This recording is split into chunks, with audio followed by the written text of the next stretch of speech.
मेरे बारे में इतना रिसर्च AI का जमाना है ना, गूगल अभी साहू साहब ने शायद खाना खाने गए ऐसे जगह, साहू साहब की बात ने मुझे बहुत प्रभावित किया। साहब ने जो बातें कही मैंने कहा कि इतना विद्वान व्यक्ति जो है समाज को इसका लाभ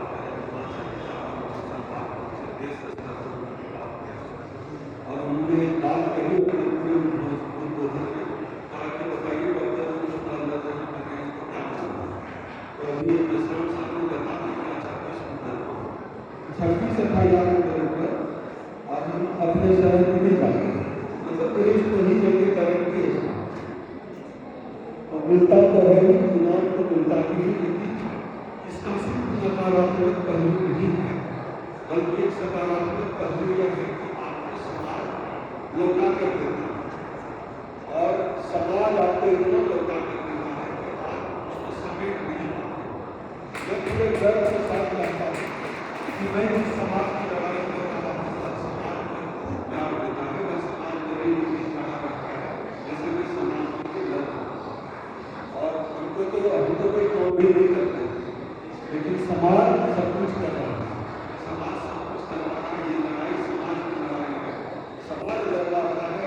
हम जैसे लोग केवल उभरे हैं, हम सब बाबा साहब का अपने बच्चों की कुर्बानी की माता सावित्री का फूले के ऊपर गोबर फेंका जाता था। उस समय तो कुछ था भी नहीं, उस समय था मनुस्मृति और आज तो बाबा साहब का सबको संविधान देकर गया है। इस देश का चाहे कोई भी बड़ा नेता हो, अगर वो संविधान के खिलाफ बात करेगा, अगर वो अनटचेबिलिटी के मामले पर बात करेगा, अगर वो सिद्धि करेगा, अगर वो मनुस्मृति की बात करेगा तो उसकी जीत की चलेगी।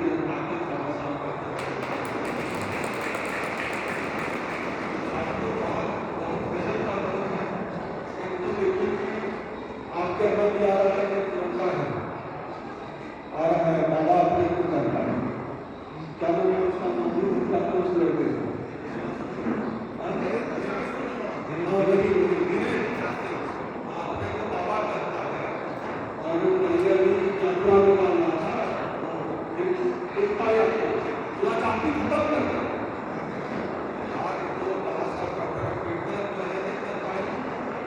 यात्रा में डालना था चाहती खत्म कर इसका मतलब जाति श्रेष्ठता खत्म करने की बात नहीं है। इसका मतलब होता है कि ब्रह्म ने स्वीकार करें सद्भाव बराबर का भाव आता है। वो जो है हिंदू एकता बना रहा है, कोई हिंदू राष्ट्र नहीं बना रहा है। नहीं, वो सुनते हैं ना हिंदू राष्ट्र बोलता है हिंदू राष्ट्र हमने उसको चैलेंज किया और आज इस भिलाई के इस मंच से भी चैलेंज करते हैं जितना हिंदू राष्ट्र वाला बाबा है, अगर औकात है, हम भागवत को भी चैलेंज करते हैं, अगर औकात है एक हिंदू टोला एक हिंदू मोहल्ला बना के दिखाओ। भाई कोई चमार है, कोई मुसलमान है, कोई मेहता है, कोई राजपूत है, कोई ब्राह्मण है, कोई ठाकुर है, कौन हिंदू है? हम हिंदू, मुसलमान से लड़ना मान लो हम हिंदू, और नहीं तो हम छोटा जाए, हम हिंदू है ना। विवेक शास्त्री बताओ, सब ब्राह्मण जो है अपने बेटी का शादी चमार से करे, मंजूर है? ब्राह्मण में शादी होती है, राजपूत में शादी होती है, बनिया में शादी होती है, हिंदू में क्यों नहीं होगा? हिंदू में होना चाहिए, की बात है। तो जिस दिन इस देश में जितने भी हिंदू संगठन हैं या तो हिंदू राष्ट्र की बात करने वाले लोग हैं, अगर वो कहें कि देश का हर संगठन जो है अपने घर में दहकोई, अपने घर में दामाद लेके आएगा, दलित कोई चमार कोई गुजरात कोई यादव कोई कुर्मी सम्मान करेंगे। RSS हिंदुओं का सबसे बड़ा संगठन है, तो RSS का जो हेड है काहे बनता है ब्राह्मण, कुर्मी काहे नहीं बनता?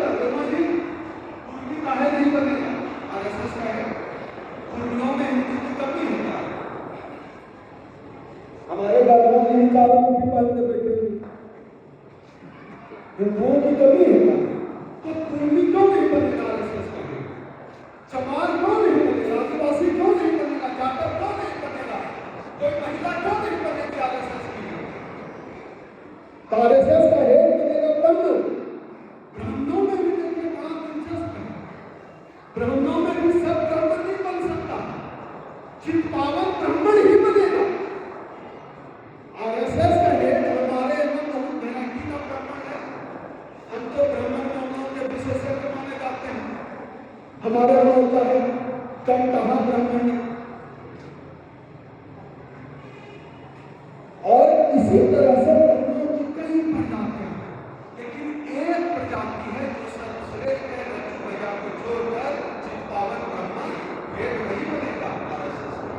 और हम लोग को कहेगा हिंदू है, हिंदू है, जाके लाउड स्पीकर बंद कर सकते, जाके जय श्री राम का नारा लगाओ, अजान बंद करवाओ, हम लोग को कहेगा।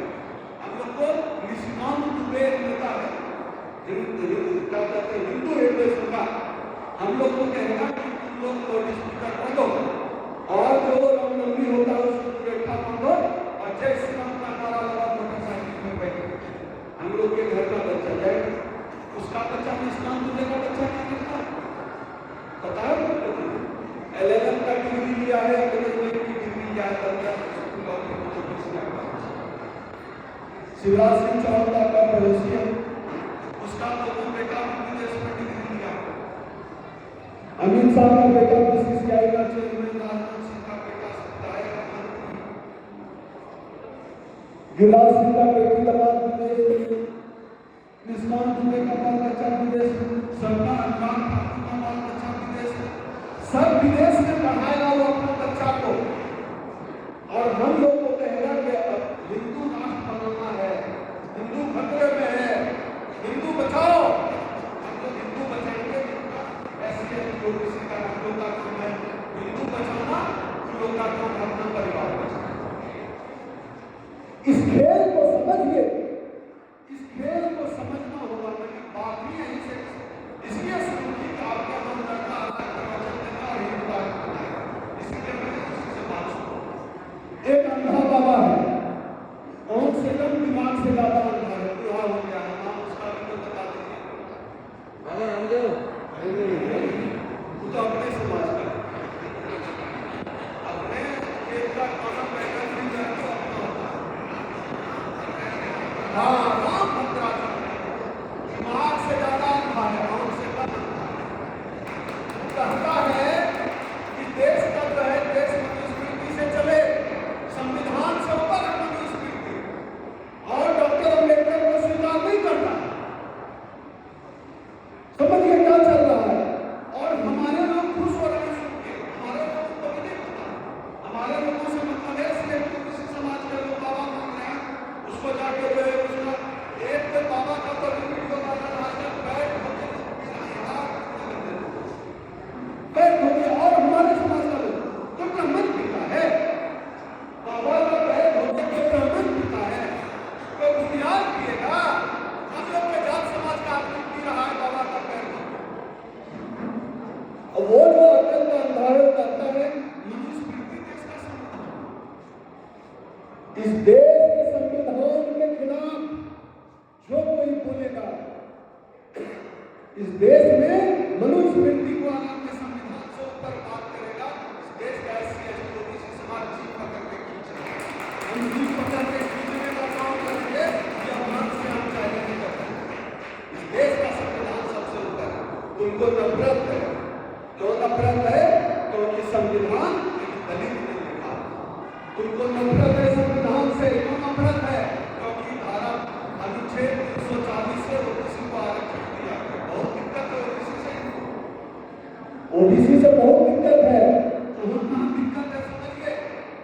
इस देश में 200 से ज्यादा जो है सेक्रेटरी बैठते हैं पीएमओ में, जो देश चला रहे हैं, उसमें कितना ओबीसी है पता है आपको? बताइए कोई, कितना होगा? 2% मतलब हो गया 2 दिया 2 2 4 5 होगा।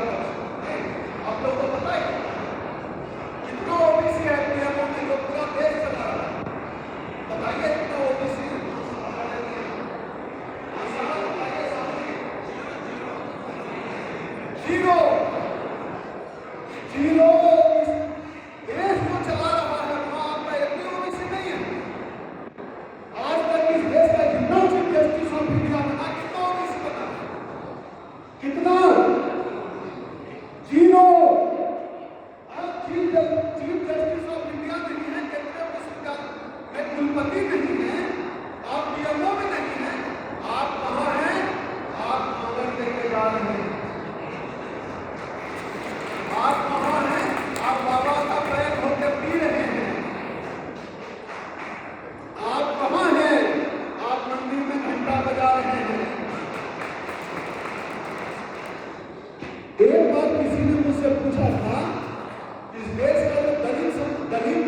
Justice of India. ओबीसी की आबादी 80%, एक भी नहीं। शेड्यूल कास्ट की आबादी 22%, अभी भी चीफ जस्टिस ऑफ इंडिया के अंदर क्यों? समझिए, ओबीसी के महानायक हुए छत्रपति साहू जी महाराज। छत्रपति साहू जी महाराज को ओबीसी समाज बाद में माना, शेड्यूल कास्ट समाज ने पहले माना। मैं सच कह रहा हूं,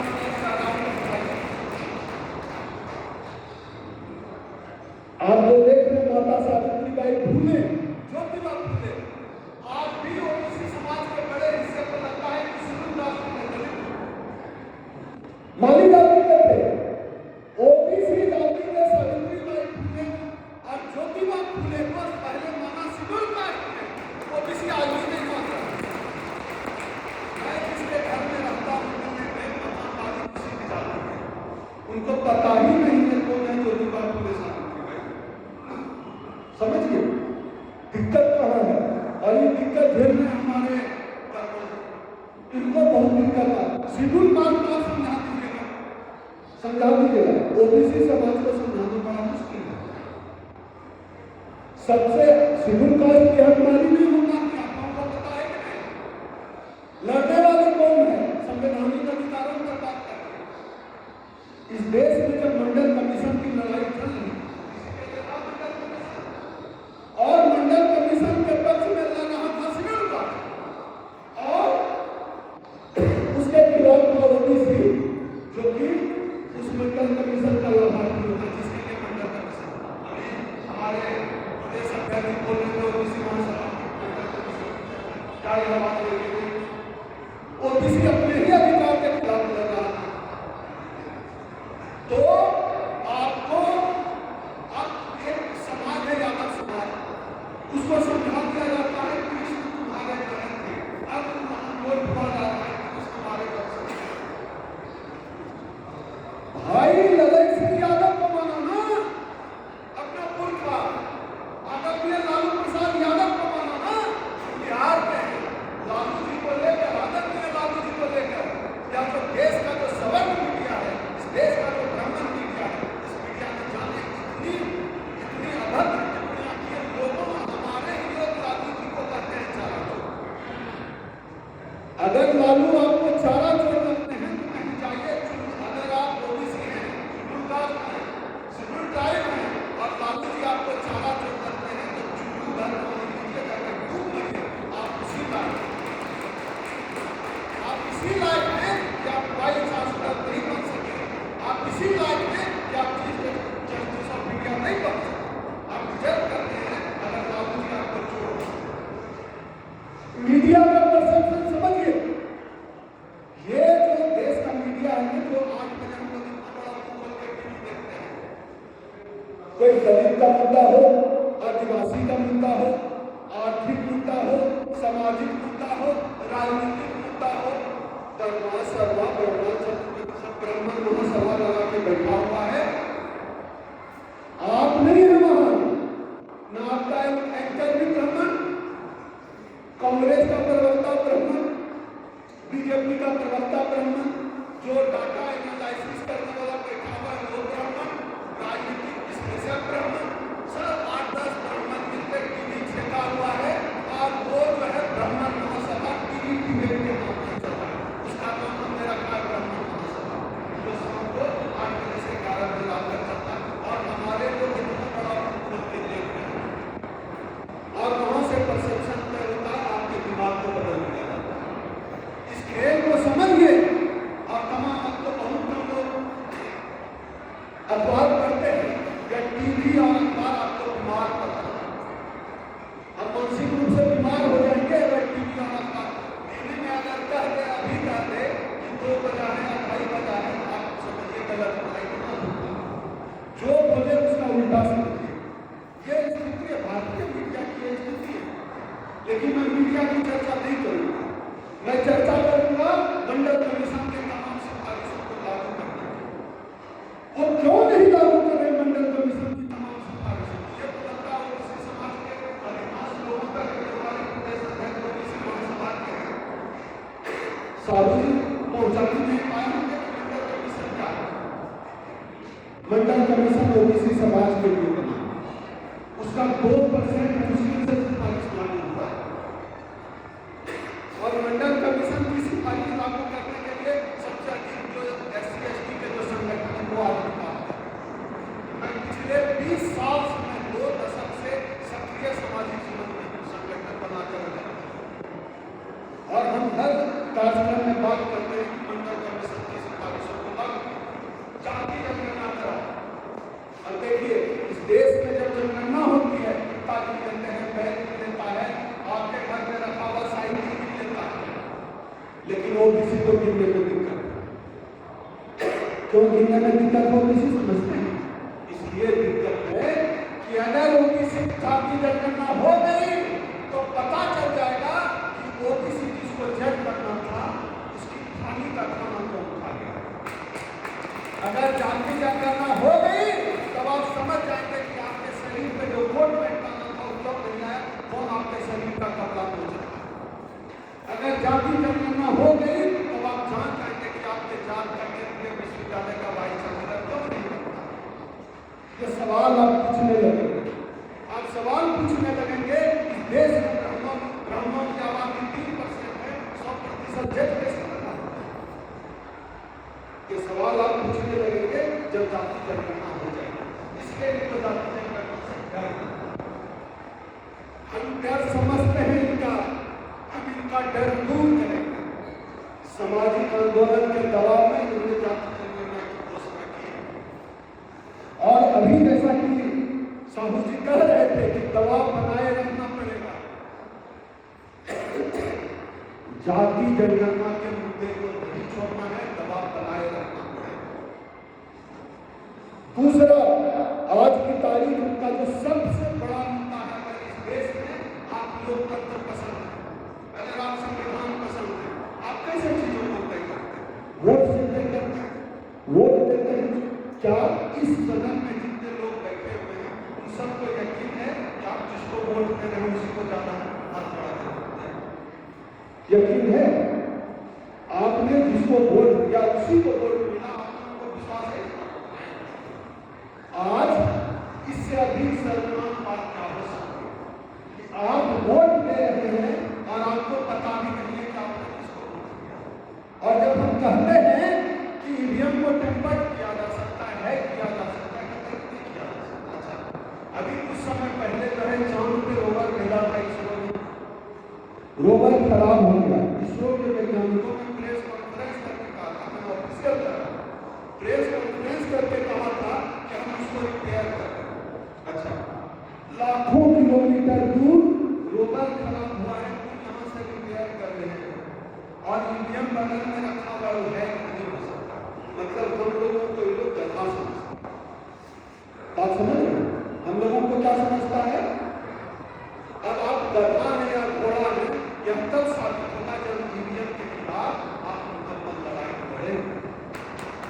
क्या मैं इसलिए कह रहा हूँ आपका लड़ना क्यों जरूरी है? देखिए, मांगने से क्या मिलता है? क्या मिलता है मांगने से? क्या मिलता है? हक और अधिकार चाहिए, रगड़ा रगड़ी करना होगा। आपको क्या लगता है जिसके सामने जो यादव समाज है गाय दूध के पहुंचाता था, धोती पहन के और उनके बदल चाहे नियम बन जाए, कलेक्टर बन जाए, जिसके सामने पूर्वी समाज जो है सब्जी लगाता था, लोग के पहुंचाता था, लोहार जो है लोहार बिकता था, उसके सेवा में लगा रहता था, उसको लगेगा कि ऐसे जैसे कुत्ता पसंद आता है। जिसके सामने जो है देश का दलित जो है नंगे पांव चला, जूता माथा पर लेकर चला चलकर जो है आज जो है जूता मारना है, हाथ लगाता है, जो पहले हाथ लगाकर जूता एक साथ ही नहीं है। आपको क्या लगता है कि बर्दाश्त हो रहा हो? ऐसे मेरे ऊपर इतना नहीं करता। और ये कहाँ से आया? मेरे दादा परदादा भैंस चलाते थे, मैं अपनी घटना बता रहा हूँ, मेरे दादा परदादा भैंस चलाते थे और आज हम कोट पैंट पहन के आपको भाषण दे कैसे से? अगर बाबा साहब डॉक्टर अम्बेडकर नहीं आते इस क्या हो सकता था? मेरे बाबा एक भैंस चराते थे, 3 भैंस चराते। आप सब पूछिए कि आपसे ऊपर जो पीढ़ी थी, पीढ़ी के लोग क्या करते? आप वही कर रहे होते। ये जितनी महिलाएं बैठी हुई है, इसमें से कुछ महिलाएं जो है सरकारी सामाजिक राजनीतिक जीवन में, अगर बाबा साहब डॉक्टर अम्बेडकर नहीं होते तो मैडम जो आज बैठी हुई पैर पे पैर चढ़ाकर यह ताकत आती, क्या ताकत बाबा साहब डॉक्टर अम्बेडकर, क्या बाबा साहब डॉक्टर अम्बेडकर के संविधान में नहीं तो उनका तो परिणा है ही घोर कबार सूत्र पशुहारी सकल पावना के अधिकार, उनका तो परिणा था। बाबा साहब डॉक्टर अम्बेडकर ने चुप गधा कहीं कहीं नहीं चलेगा, सब बराबर है, एक किताब लिख के दे दिया, सब बराबर है, नहीं चलेगा, महिला भी बराबर है, महिला को भी संपत्ति में भी अधिकार देना होगा।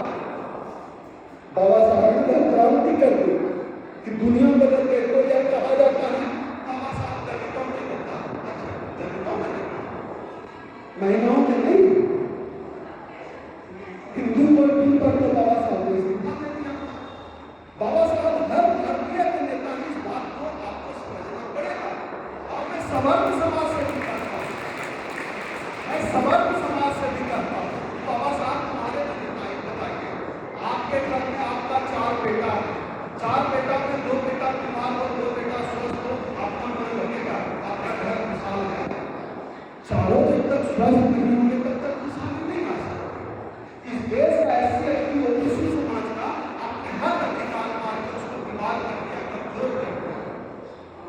और मैरिट की तो बात मत करिएगा कि जिसमें मैरिट का या बनवाइए, मैरिट जो है ना खाली धुआं है, आग कहीं नहीं है, मैरिट खाली धुआं है। कल नसरुल साहब के साथ जब जा रहे थे तो बहुत बच्चे भी निकल जाते हैं गाड़ी में, 10 रुपया 5 रुपया देते। अब मैं बता रहा हूँ, जो चौक पर आपसे बच्चा कार का शीशा ठोक गया, पटेल साहब कार का शीशा ठोक गया, जो बच्चा आपसे 2 रुपया 5 रुपया मांग रहा है, उस बच्चे को आप यहाँ के पब्लिक स्कूल में भर्ती करा। अभी तो वो बच्चा चाहिए बराबर जोड़ लगेगा, मजदूरी करेगा या सफर करेगा, लेकिन किसी पब्लिक स्कूल में भर्ती करा दीजिए, खराब स्थिति में भी डॉक्टर के बन सके, इंजीनियर की जरूरत है। तो मैरिट की कमी होती थी, अवसर की कमी थी। मैरिट केवल और केवल अवसर का काम है, बाकी किसी तरह का काम नहीं। मैरिट केवल और केवल अवसर का काम है। हमको अवसर मिला तो हमने दशरथ मांझी बनकर पहाड़ का सीना किया। हमको अवसर मिला तो हमने डॉक्टर अम्बेडकर बनकर दुनिया का सबसे बड़ा किताब संविधान लिखकर के लोगों को हमसे अवसर छीना गया। और अब हम अवसर को छीन रहे हैं। अब अवसर को हमको छीनना पड़ेगा, उसके लिए धक्का मुक्की करना पड़ेगा, रगड़ा रगड़ी करना पड़ेगा। इतना आसान नहीं है कि कोई आपको ऐसे ब्रेक में आपका हक अधिकार दे, ब्रेक में 10 मिनट में नहीं देने वाला, आपको छीनना पड़ेगा। और छीनने की जो लड़ाई है कोई अकेले नहीं लड़ सकता। SC ST OBC समाज को एक साथ मिलकर छीनने की लड़ाई करना पड़ेगा। और इस देश में मुश्किल इसलिए भी है क्योंकि आज धर्म भारी है, विज्ञान जब लड़ाई हो नहीं, आपके घर में आपके भारत में शिव चर्चा हो रहा है, भीम चर्चा नहीं हो रहा। यह लड़ाई आपके लिए मुश्किल है, यह लड़ाई शारीरिक नहीं है, यह लड़ाई यहाँ से लड़नी पड़ेगी, यह लड़ाई वैचारिक है, यह लड़ाई सांस्कृतिक है। यह जो यथास्थितिवादी समाज, यह जो जातिवादी समाज है, जो समाज जाति में जीता है, जाति में मरता है। और आजादी के 7 दशक बाद जब इस देश का प्रधानमंत्री कहता है कि हम विश्वगुरु बन रहे हैं, उस समय मुझे याद आता है कि मध्य प्रदेश में किसी आदिवासी को गुरु किया गया।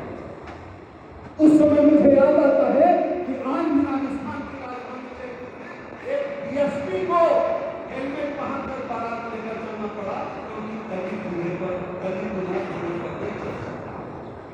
जब कोई कहता है कि हम विश्वगुरु बन गए, तब मुझे याद आता है कि आज भी इस देश में दलितों तब मुझे याद आता है कि ओबीसी समाज के कथावाचक को किस तरह अपमानित किया गया उत्तर प्रदेश में। तब मुझे याद आता है इस देश में आज भी जो है SC ST ओबीसी समाज इनके लिए कोई हमदर्दी का नाम नहीं। हमको तो इंसान ही नहीं समझते। हम तो इंसान बनने की लड़ाई में हैं कि हम भी इंसान हैं, बस इतनी सी बात मान लो। और जब हम इसके लिए आरक्षण की बात करते हैं तब वो कहते हैं इनके पास बहुत सी गुफा है, बहुत मॉडल क्रीमी लेयर का करो। ये बताइए कि जितना मंदिर का ट्रस्टी है कौन सा बताइए, कौन सा करो। इस देश में सुप्रीम कोर्ट में किस जाति का कब्जा है? इस देश में मीडिया, जोर से बोलिए, मीडिया पे किस जाति का कब्जा है? अच्छा, मलाई खा गए हो क्रीमी लेयर लगेगा ओबीसी बढ़ाते हो। क्रीम मलाई तुम्हारे काम और लेयर लगेगा इधर, नहीं चलेगा। आपको पहले वाला जमाना नहीं रहा जब पसीना गुलाब था। अब हम समझते हैं अपने हक अधिकार को, और समझना पड़ेगा, अपने बच्चों को समझाना पड़ेगा। यहाँ पे जितने लोग बैठे किसी को जनता मांग नहीं देगा। सब लोग 100, 200, 500 लोगों को प्रभावित करने की क्षमता रखते हैं, तभी आप यहाँ हैं। और जब समाज में जाइए, मेरी जो बात अच्छी लगी है उसको प्रचारित करने का। आपको क्या लगता है कि यह लड़ाई बहुत आसान है? यह लड़ाई बहुत मुश्किल है और आने वाले समय में और मुश्किल होगा। आप लोगों में से कुछ लोगों को याद होगा इस देश में रोहित का कांड हुआ। एक हैदराबाद विश्वविद्यालय का छात्र उसको सुसाइड कर दिया। अब सुनिए, मैं जो कह रहा हूं कितनी महीन चाल खेलता है। जब इस देश में रोहित वेमुला के मामले पर पूरे देश में आंदोलन हुआ, तब जो है सरकार ने कहा कि वो दलित था ही नहीं, ओबीसी था। आप लोगों को है ना, आप समझिए, सरकार जब आंदोलन हो गया रोहित वेमुला के मुद्दे पर, सरकार ने कहा दलित नहीं था, ओबीसी था। आप समझे इसका कारण क्या है? दलित आंदोलन कर रहा है, दलित लड़ रहा है, अगर ओबीसी होगा तो ओबीसी को घंटा बनाने में लगा। जब राम मंदिर की लड़ाई चल रही थी, राम मंदिर बनाने की लड़ाई चल रही थी, सबसे अधिक जेल में जाता था। बताइए, ओबीसी सबसे अधिक लाठी कौन खाया? ओबीसी। और जब इस देश में संवैधानिक ट्रस्ट बना, राम मंदिर का ट्रस्ट, सबसे अधिक लाठी खाया ओबीसी, सबसे अधिक गोली खाया ओबीसी राम मंदिर के लिए। और जब राम मंदिर का न्याय ट्रस्ट बना, उसमें कितना ओबीसी? 0, इसलिए क्योंकि ओबीसी से लाए। आप वहां भी नहीं है। अगर आप ट्रस्ट के ट्रस्टी बन जाएं तो सबसे पहले आपका स्वागत हम करेंगे। तो लाल जूता खाए, गोली खाए पिछड़ा, और मोदी ने ब्राह्मण न चलेगा, नहीं चलेगा। हमको भी हिस्सा चाहिए, मंदिर में भी हिस्सा चाहिए, विश्वविद्यालय में भी हिस्सा चाहिए, मीडिया में भी हिस्सा चाहिए, सब जगह हिस्सा चाहिए। हमारी जितनी आबादी है हम अपनी हिस्सेदारी लेकर रहेंगे, उसके पहले हम नहीं रुकेंगे। हमारा संगठन अखिल भारतीय राष्ट्रीय अनुसूचित जाति, अनुसूचित जनजाति एवं पिछड़ा वर्ग संयुक्त मोर्चा इसी काम में लगा है। आपने देखा संगठन का नाम मोर्चा है। मोर्चा मतलब हम सबको लेकर चल रहे हैं। आप चाहे किसी भी आप अवेयर हैं तो जरूर किसी न किसी संगठन से जुड़ो। आप अपना संगठन का नाम लेकर आइए, झंडा डंडा पैदल लेकर आइए, आप अपना राष्ट्रीय अध्यक्ष का पद भी लेकर आइए, कोई आपत्ति नहीं है। मोर्चा सामूहिक तौर पर इस लड़ाई को लड़ना है और हम लोग सिर्फ आपके हक अधिकार और आपके बीच में संयुक्त मोर्चा जोड़ने की करें। जीवन आहुति देने के लिए तैयार है। 1 साल हुआ है हमारा संगठन बने, 17 राज्यों में हम एक्टिव होकर काम कर रहे हैं। 17 राज्यों में 2 राष्ट्रीय अधिवेशन करा चुके हैं। तीसरा राष्ट्रीय अधिवेशन 28 दिसंबर को कॉन्स्टिट्यूशन क्लब दिल्ली में। मैं बतौर राष्ट्रीय अध्यक्ष आप तमाम साथियों को आमंत्रित करता हूँ, आइए दिल्ली के हमारे हमारे राष्ट्रीय अधिवेशन 28 दिसंबर को हमारे पटेल साहब ने सहमति भरी है। लेकिन एक बात आपने सोचा है कि हम जैसे लोग, वर्मा जी जैसे लोग, अभी मेश्राम जी जैसे लोग कैसे लड़ रहे हैं? सोच कर देखिए, आपके हिस्से की लड़ाई हम लड़ रहे हैं, आपके हिस्से की लड़ाई हम लड़ रहे हैं। हम अपनी ही लड़ाई नहीं लड़ रहे, आपके भी हिस्से की लड़ाई हम लड़ रहे हैं। आपको भी अपना हिस्सा देना। अब अनिल मेश्राम जी जैसे बहादुर लोग बहुत कम है जो नौकरी में होते हुए भी क्रांति करे फिरते हैं। हम तो मना करते हैं, हमने पदाधिकार, लेकिन जिनके अंदर जज्बा है समाज के लिए, अपनी आने वाली पीढ़ी के लिए, आपको योगदान देना चाहिए। कैसे लड़ेंगे हम जैसे लोग? अब हमारे ऊपर मुकदमा है, कोर्ट में जाने का, बेल करवाने का पैसा कहाँ से? अभी हमने कॉन्स्टिट्यूशन क्लब में कानून करने का बिहार उठाया, कई लाख रुपया खर्च हुआ, राष्ट्र में अनाउंस करके तैयारी में लग गए और हाथ में कटोरा लेकर भीख मांगने में निकल गए। समाज का नाम है, नहीं लड़ेंगे, नहीं बात करेंगे, एजेंडा तय नहीं करेंगे। एजेंडा आपका भिलाई में बैठ कर तय नहीं हो, रायपुर में बैठ कर तय नहीं हो, पटना में बैठ कर तय नहीं हो।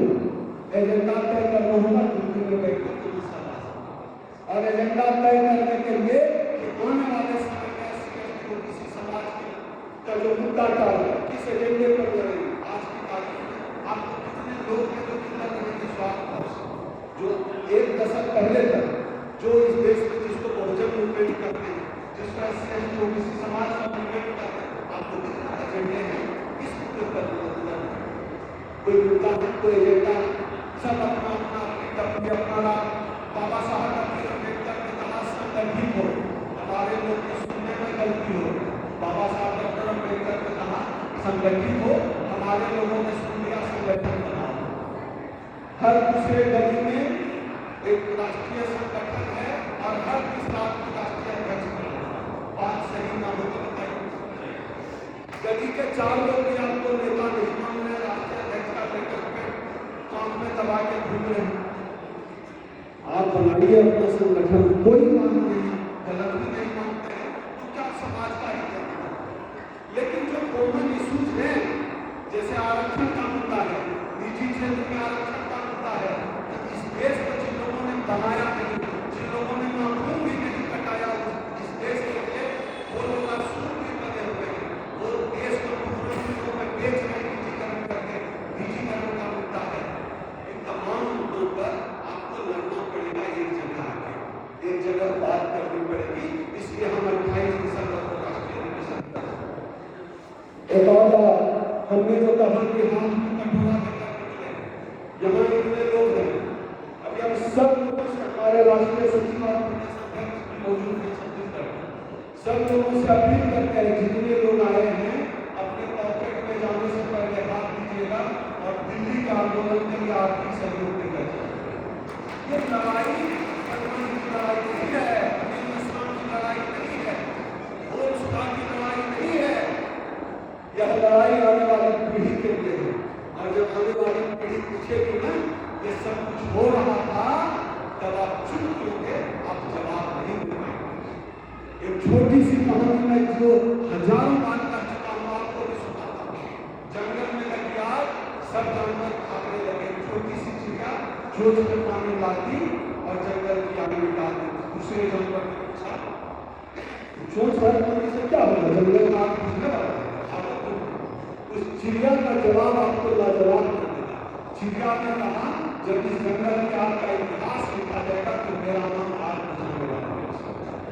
आज यह करो या करो या हम अपना आत्मसम्मान बचाने की लड़ाई कर रहे हैं। हम उस हक अधिकार को बचाने की लड़ाई लड़ रहे हैं जिसके लिए बाबा साहब डॉक्टर अम्बेडकर ने अपने बच्चों की कुर्बानी दी, जिसके लिए माता सावित्रीबाई फुले ने अपने कपड़ों पर गोबर बर्दाश्त किया। उस हक और अधिकार को बचाने की लड़ाई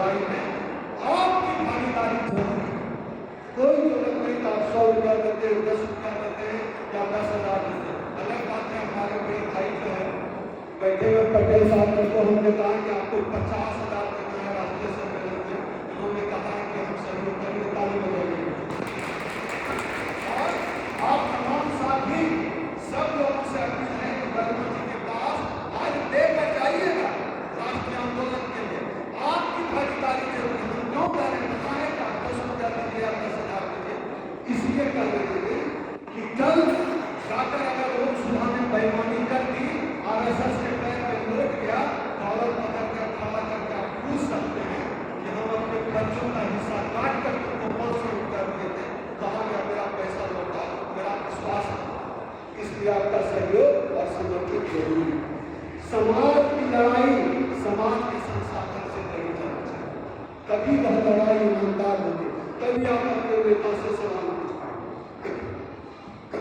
आज भारतीय जनता पार्टी से जुड़कर जा रहे हैं, किसी समाज के नेता आप किसी से सवाल क्यों नहीं पूछ पाते? क्योंकि आपने उनको समाज के नाम पर, आंदोलन के नाम पर जिताया। आपने इसलिए जिताया है क्योंकि वो बीजेपी आपने इसलिए जिताया है क्योंकि उसको मोदी ने भेजा। आप कैसे पूछे? कोई अकाउंटेबिलिटी नहीं है। आपने उसको 10 पैसा नहीं दिया, वो हर आदमी को 500 रुपया उधार दूंगा बांट रहा। आपका वोट खरीदा, आपको धर्म के नाम पर गुमराह करके आपसे वोट लिया। आप समझिए, आप अपना वोट बेचकर और अपने हक अधिकार की लड़ाई में भागीदार न होकर न 3 में रह पाते हैं न 13 में। आप कहीं में नहीं। और जिस तरह से वोट चोरी हो रहा है, ब्राजील का वोटर भाई वोट दे रहे हैं, ये तो अद्भुत है। पूरी दुनिया में ऐसा चमत्कार नहीं हुआ। जो वोट चोरी का मुद्दा है तो गजब है। देखा प्रेस कॉन्फ्रेंस राहुल गांधी का, आश्चर्य है। मतलब ब्राजील का वोटर दे रहा है, दुनिया में किसी और देश में यह होगा तो क्रांति हो जाती। हम लोग डरे हुए लोग हैं, हम लोग मरे हुए लोग हैं, हम क्रांति कर ही नहीं सकते। लोकतंत्र है आपका, कहां बचा सकता? हर दिन तो संविधान के हर बंदे की धज्जी हो रही है। बचा कहां लोकतंत्र, कहां है डेमोक्रेसी, कहां है देश? जितने संवैधानिक संस्थान हैं सब तो सरकार की कठपुतली, सब सरकार की कठपुतली। और कहां का अधिकार खत्म? मैं तो जिस दिन, मुझे याद है जब प्रधानमंत्री नरेंद्र मोदी पीएम बने और संसद में जाकर माथा टेका, हम समझ में गया संसद गया, देखिए नया संसद दोबारा बने हैं तो संविधान को माथा टेका, संविधान को तैयारी। लेकिन इसको बचाने की जिम्मेदारी सबसे अधिक आपको है, क्योंकि यह किताब है नहीं, इस देश का संविधान, इसने आपको जानवर से इंसान बनाया। यह किताब आपके लिए है जरूरी है। यह जरूरी किताब इसलिए है क्योंकि इस देश के सूत्रों को चप्पल माथा पे रखना पड़ता था, आज चप्पल पैर में आ गया हम संविधान की वजह से। यह संविधान इसलिए जरूरी है, हजारों सालों से आपके हाथों से कलम को दूर रखा है और वो कलम उस संविधान ने आपको दिया जिससे आपकी जिंदगी बदली, आपके बच्चों की जिंदगी बदली। बस संविधान बचा। संविधान हमारे लिए कोई राजनीतिक मुद्दा नहीं होगा, राहुल गांधी के लिए राजनीतिक मुद्दा इस देश का संविधान, हमारे लिए तो कम से कम नहीं है। आपकी छोड़िए, मेरे लिए इस देश का संविधान राजनीतिक मुद्दा नहीं है, क्योंकि इस देश के संविधान की बदौलत जिसका दादा का मैं चलाता था, आज कोर्ट में पढ़ते स्टेज पे कहा संविधान की बदौलत, तो मेरे लिए संविधान कोई किताब नहीं, कोई मुद्दा नहीं, मेरे आत्मसम्मान से जुड़ा होता है। इसको बचाना हम सब की जिम्मेदारी है। मुझे लगता है कि और मुद्दा जो छूट गया है उस पर चर्चा करके अपनी बात खत्म करूं। वो मुद्दा है कि हम लोग को पता बता दे कि मुसलमान हम लोग का दुश्मन है। वो मुसलमान का आदि बना है, मुसलमान ये मुसलमान को बता दिया जाता है। आपको एक घटना बताता है। जब बाबा साहब चावदार आंदोलन कर रहे थे पानी पीने की लड़ाई में, तो जो तालाब है उसके जो पास का हिस्सा है वो मुस्लिम देश के चावदार के पास। जब इस देश के मनुवादियों ने, जब बाबा साहब के साथ आंदोलन करके लौट रहे थे, मनुवादियों ने अटैक किया, तो मुसलमानों ने अपने घर में शरण ली। बाबा साहब की किताब में लिखा, मुसलमानों ने अपने घर में बाबा साहब के साथियों को शरण लिया और हम लोगों को समझाया जा रहा है कि मुसलमान हमारा दुश्मन है और हम लोग ऐसे ऐसे करके मुसलमान। कितना मुसलमान आप भारत का कितना मुसलमान, कितना मुसलमान किसी गरीब पिछड़ा को साथी चाहते थे, तो भाई मुसलमान हमारे आर्थिक के खिलाफ है, मुसलमान हमारे हमारे करा न मुसलमान हमको मार रहा है, फिर भी मुसलमान एक आर्थिक दुश्मन है और हम मान लिए। अपनी समझ को भी ठीक करने की जरूरत